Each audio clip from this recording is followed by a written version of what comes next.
Vice-presidente, vamos começar pelo assunto mais momentoso, né? Esse chocante triplo assassinato no Rio de Janeiro, que vem se somar aos episódios de violência da própria capital fluminense, da Bahia, de São Paulo, enfim, a gente poderia aqui falar das 26 capitais com seus próprios problemas em relação à segurança pública. Esse assassinato tão chocante, pela maneira como aconteceu, pelo justiciamento dos 4 suspeitos por parte do próprio crime organizado, vai motivar o governo federal a tomar alguma medida que ainda não havia sido anunciada em relação à segurança pública? Olha, Luiz Megali, o governo federal, na realidade, já tomou, porque a Polícia Federal já entrou no caso para a questão das investigações. Como você bem colocou, um crime bárbaro.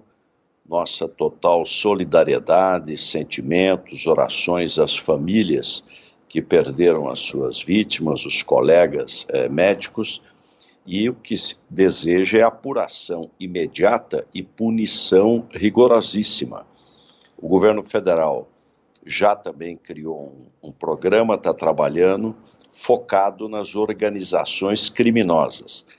Nós, em São Paulo, tínhamos 13 mil assassinatos por ano, reduzimos para 12, 11, 10, 9, 8, 7, 6, 5, 4, 3 mil assassinatos, de 13 mil para 3 mil. É perfeitamente possível reduzir a criminalidade. E o que estimula a criminalidade é impunidade. Então, nós fizemos penitenciárias de segurança máxima, com o isolamento total dos líderes do crime, com regime disciplinar diferenciado, RDD. E aí você corta a comunicação e o fluxo de dinheiro com o crime organizado. Agora, esse é o exemplo paulista, né? Há previsão de construção de um plano parecido em âmbito federal, vice-presidente?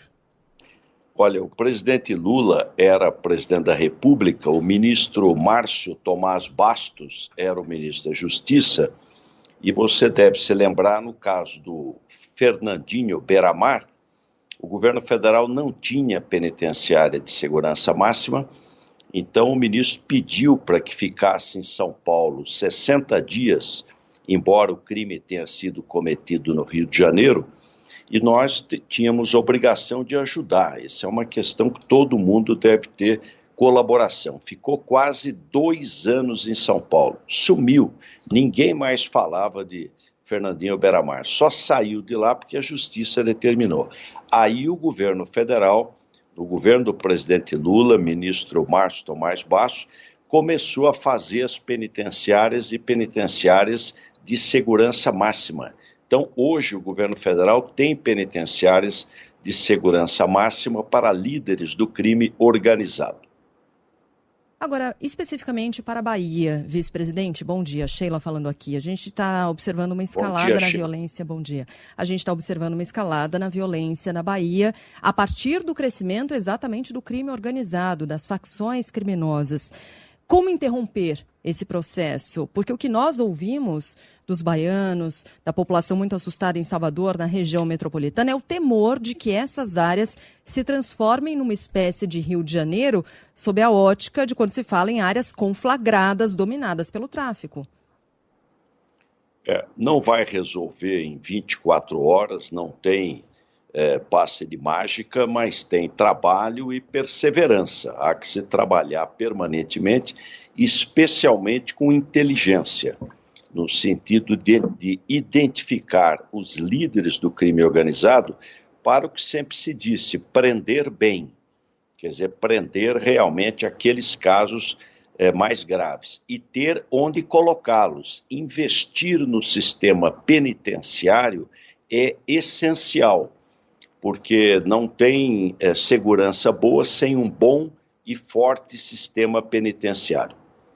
Quero passar aqui para a situação no norte do país, porque o senhor visitou municípios do Amazonas. De que maneira será possível devolver capacidade de navegação aos rios do Amazonas? Que obras serão necessárias? Qual o recurso para isso? Quanto tempo para essas obras para garantir o abastecimento de alimentos, de água? de itens de saúde, em especial para as comunidades ribeirinhas, as mais afetadas? Sheila Magalhães, eu estive a pedido do presidente Lula lá em Manaus há 3 dias atrás. Fomos com um grupo grande de ministras e ministros ver em loco lá os problemas e veja a situação das mudanças climáticas. No começo do ano, nós tínhamos uma grande cheia no Amazonas e uma grande seca, uma estiagem de 2 anos no Rio Grande do Sul.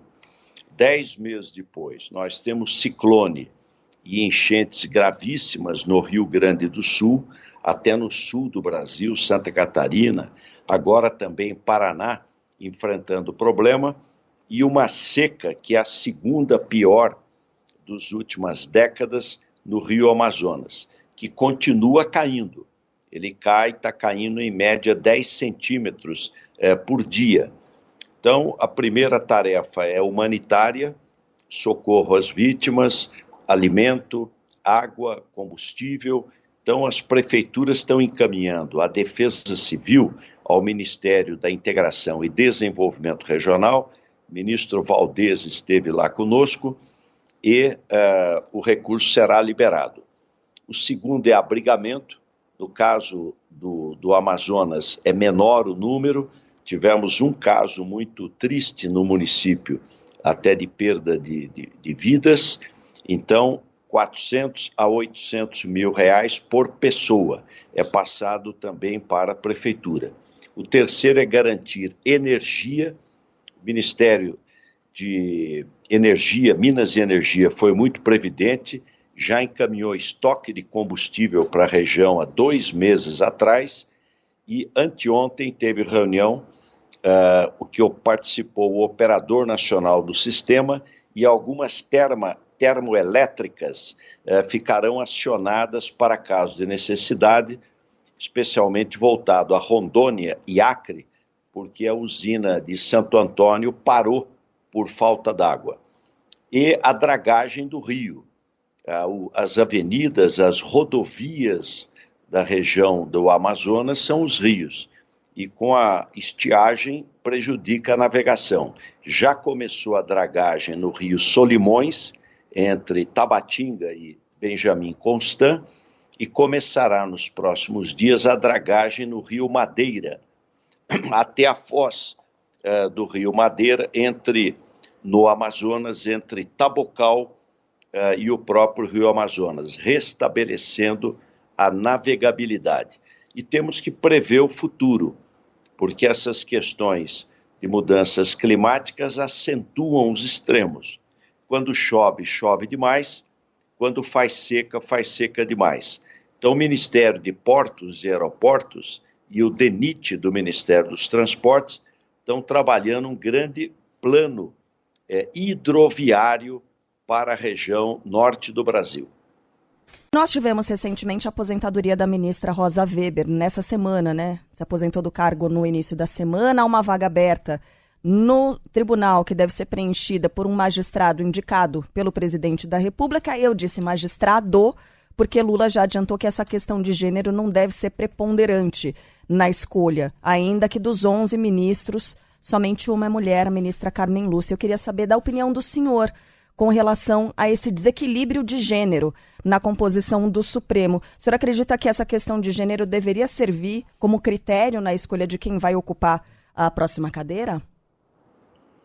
Olha, Carla Bigato, na nossa ida a Manaus, foram 2 ministras. A ministra do Meio Ambiente, Marina Silva, que, aliás, colocou quase 200 brigadistas para combate às queimadas na região, como também o Exército, as Forças Armadas disponibilizaram equipamentos e militares também no combate às queimadas, e foi a ministra Sônia Guajajara, que também está fazendo um trabalho junto às comunidades indígenas, com atendimento aos pescadores, cesta de alimentos, e nós estamos também trabalhando para antecipar o pagamento do chamado seguro defeso.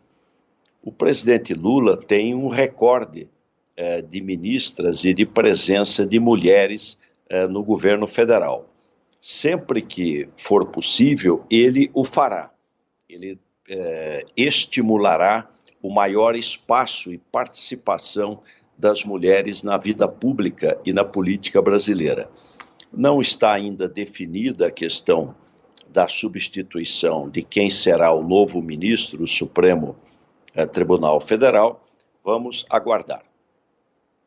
Mas não deu. A sua opinião, vice-presidente, qual cauteloso, seria? Né, o vice-presidente? Carla, sempre que for possível, é necessário, ganha a sociedade quando as mulheres têm uma maior participação na vida pública brasileira. A luta das mulheres não é das mulheres, é de toda a sociedade. Então, não tenho dúvida de que o governo do presidente Lula, essa é a sua característica, vai estimular a participação das mulheres na política brasileira. Aliás, a presidente do PT, do partido do presidente, é uma mulher, a deputada federal Gleisi Hoffmann. Vice-presidente, nós falamos aqui sobre o Amazonas, mas eu não queria deixar de falar sobre o Rio Grande do Sul. Na semana passada, o governador do estado esteve reunido com o presidente Lula. Aliás, o senhor esteve presente nessa reunião, estava ali junto. Eduardo Leite apresentou uma lista de demandas ao governo federal. Entre essas demandas, uma me chamou bastante atenção, que é o pedido para a implantação de maneira prioritária de um sistema de alerta para mobilizar a população, em especial aquelas pessoas que estão em áreas de risco. Qual o plano para atender essa demanda especificamente, o quanto antes, de maneira urgente? Olha, no Sul foi o contrário. Nós tivemos no mês passado, agora, um ciclone e uma enchente impressionante. Eu estive também lá, a pedido do presidente Lula, no Vale do Taquari. Estivemos lá em Lajeado, Mussum, Roca Salles, e a destruição ela é impressionante, porque o rio praticamente não só transbordou, mas ele carregou indústria com 400, 500 funcionários, não ficou uma parede. Agricultura, aviário, foi ave, prédio, suinocultura, foram chiqueiros, porcos, estábulos, enfim. Foi uma destruição impressionante. O rio passou dentro, no meio, na rua principal de algumas cidades, levando tudo. Então você tem um problema humanitário grave, e aí a presença das Forças Armadas, helicópteros, socorro, botes militares foi muito importante e rápida. De outro lado, atendimento às vítimas. Lá teve 20 mil cestas de alimento, hospital de campanha em Roca Salles, instalado em 48 horas, kit farmacêutico, então, e apoio, são 1.500 casas que serão construídas e em local seguro, e mais R$1 bilhão de financiamento para poder ajudar a recuperação econômica da região, que sofre muito, porque os agricultores perderam o seu sustento, a indústria, muitas foram levadas pelo ciclone, pelas enchentes, o comércio da cidade foi afetado. O trabalho continua. Em relação ao alerta, o CEMADEM, a Defesa Civil, ela comunica, ela sempre faz, e o faz com antecedência. É que às vezes você tem comunidades que estão há décadas naquele lugar e nunca teve problema. Então está se procurando agora ter um sistema de alerta mais rápido e automático. Eu até vou pedir para que o ministro Valdez, da Integração Regional, onde está a Defesa Civil, e o ministro Juscelino das Comunicações possam detalhar melhor para vocês as propostas para esse alerta, que será feito não só ao governo, mas será feito ao cidadão. Vice-presidente Geraldo Alckmin, nosso tempo está praticamente esgotado, mas eu vou usar esse último minutinho para perguntar a respeito do câmbio. O senhor ontem, em um evento aí no Rio de Janeiro, disse que o câmbio com o dólar em torno de R$ 5,10, um pouco acima disso, está bom e competitivo. Né? É isso mesmo, porque a gente sabe que o dólar alto é muito bom para as exportações, mas castiga a população. Né? O dólar alto influi diretamente no preço dos alimentos, o pão. pãozinho de cada dia, tem o seu preço alterado pelo câmbio. Esse é o entender do governo? De que o dólar flutuando em torno de R$5 é bom para o país? Luiz Megali, o que tem um tripé fundamental: câmbio, juros, imposto. Esse tripé é fundamental: política monetária, política cambial e política fiscal. Quando você teve lá atrás 1 para 1, $1, R$1, você praticamente teve um impacto na indústria enorme, porque é muito mais barato você importar. Quando você tem moeda sobrevalorizada, você importa muito e prejudica o emprego e a criação de empregos no país. Então, a maioria dos países tem moeda mais desvalorizada, juros baixos e rigor fiscal. Esse é o tripé. O que não pode ter é grande oscilação. Se a moeda ficar estável, se ela não tiver grandes solavancos, nem para cima, nem para baixo, um câmbio a R$5, R$4,90, R$4,80, ele é um câmbio competitivo. Ninguém pode reclamar. Tanto é que nós estamos tendo recorde de exportação e de balança comercial, saldo da balança comercial. Pode bater mais de 90 bilhões de dólares de saldo este ano, e a exportação, mesmo com queda do preço de commodity, ela está se mantendo crescente. Então, é só não variar, ela se manter estável. O juros está alto, mas está em queda, ainda muito alto, mas a sinalização é de queda de juros. E a política fiscal, o imposto, não dá para reduzir nesse momento, mas a reforma tributária vai ajudar investimento, porque ela retira a cumulatividade. Então, ela estimula investimento e ela estimula exportação. Hoje, quem exporta fica com mico, que é o crédito tributário. Você fala, exportação não paga imposto. É verdade, eu exporto um automóvel, eu não pago, mas eu já paguei quando eu comprei o pneu, comprei o aço, comprei o vidro, então eu fico com crédito tributário. Isso vai desaparecer com o IVA dual, a reforma tributária. Então, eu diria que com uma boa política fiscal, já foi votado o arcabouço, ano que vem déficit zero nas contas públicas, déficit primário zero, reduzindo a taxa de juros e um câmbio que não tenha grandes oscilações, você tem uma macroeconomia que ajuda. Tanto é que nós podemos passar esse ano de 3% de crescimento do PIB e estamos tendo um crescimento do emprego. Vice-presidente Geraldo Alckmin, obrigado pela entrevista. Até a próxima. Muito obrigado, Luiz Megali, Sheila Magalhães, Carla Pigato. Obrigado à Band News.